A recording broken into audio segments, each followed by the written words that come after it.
Assalamualaikum warahmatullahi wabarakatuh. Salam solusi, solusi untuk berdiskusi.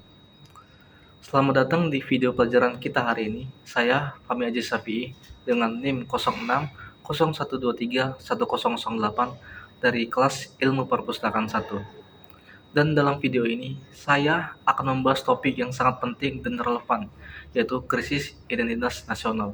Mengapa hal ini bisa terjadi dan bagaimana menurut saya bisa mengatasinya? Mari kita mulai untuk memahami lebih dalam tentang isu lewat video ini. Nah, krisis identitas nasional adalah kondisi di mana sebuah negara mengalami kebingungan atau konflik tentang siapa dan mereka sebagai sebuah negara. Ini bisa disebabkan oleh banyak faktor, termasuk perubahan sosial, politik, maupun budaya. Krisis ini seringkali membuat masyarakat merasa kehilangan arah dan tujuan. Nah, dari buku yang saya dapatkan yang berjudul Kewarganegaraan dan Pendidikan Anti Korupsi dari penulis Bapak Dosen Usyono, di dalam bukunya dikatakan bahwa krisis identitas nasional terjadi apabila adanya sikap-sikap tendensius terhadap satu kelompok maupun golongan tertentu. Sehingga muncullah sikap intoleran kita terhadap sesama yang menjadikannya masalah yang lebih besar di masa yang akan datang. Untuk itu, ditambah lagi dari penyelesaian konflik yang terjadi di tengah-tengah masyarakat sama sekali tidak selesai dan menghasilkan sebuah residu yang akan menyulut masalah yang akan lebih besar di masa yang mendatang. Kemudian diikuti oleh masyarakat yang terlalu obsesi dengan budaya luar dan pada saat yang sama mencampakkan tradisi dan nilai-nilai baik lokal yang menjadikan peluang bahwa bangsa tersebut kehilangan identitasnya.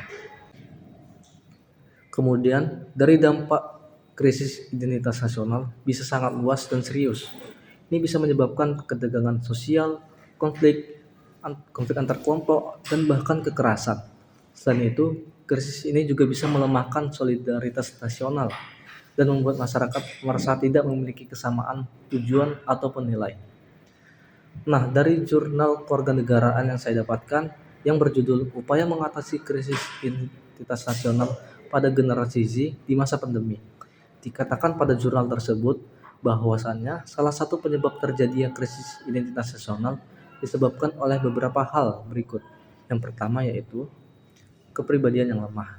Kepribadian remaja pada masa ini masih berada pada kondisi yang belum sempurna, sehingga tak hayal dibutuhkan suatu manifestasi yang dapat mendukung proses identitas nasional ini. Selanjutnya nomor 2, sedikitnya pengetahuan mengenai tanah air sendiri. Kurangnya pendidikan serta informasi mengenai tanah air sendiri. Media massa malah lebih asik memasukkan informasi dari berbagai macam dunia mengenai gaya hidup dunia ataupun berita dunia secara umum. Kemudian memberikan berita buruk saja mengenai tanah air kita seperti kasus korupsi, bencana alam, dan kriminal lainnya. Oleh karena itu, menurut saya mengatasi krisis identitas nasional yang dengan cara menguatkan pendidikan dengan memainkan peran penting dalam mengajarkan sejarah, budaya, dan nilai-nilai sosial kepada generasi muda. Untuk itu, dengan memahami asal-usul dan pencapaian negara, orang tersebut akan lebih merasa terhubung dan bangga dengan identitas nasional mereka. Guna untuk menciptakan dialog dan ruang diskusi di mana masyarakat bisa berbicara tentang identitas mereka dan tantangan yang akan mereka hadapi di kemudian hari. Lalu, bagaimana kita bisa mengatasi krisis identitas ini? Ada beberapa langkah yang bisa diambil. Yang pertama, pendidikan dan peningkatan kesadaran. Penting untuk mengedukasi masyarakat tentang sejarah dan nilai-nilai bersama guna untuk membentuk identitas nasional. Yang kedua, dialog antar budaya. Mendorong komunikasi dan pemahaman antara berbagai kelompok dan masyarakat bisa membantu meredakan ketegangan dan membangun rasa saling menghargai. Selanjutnya yang ketiga, kebijakan inklusif. Pemerintahan perlu menerapkan kebijakan yang mendukung keragaman dan inklusi, sambil tetap mempromosikan nilai-nilai nasional yang bersatu. Ada banyak contoh negara yang berhasil mengatasi krisis identitas nasional mereka. Misalnya pada negara Afrika Selatan yang mengatasi perpecahan rasial melalui proses rekonsiliasi nasional dan penerimaan budaya yang beragam. Contoh lainnya yaitu negara Kanada yang merayakan multikulturalisme dan membuatnya menjadi bagian integral dan identitas nasional mereka.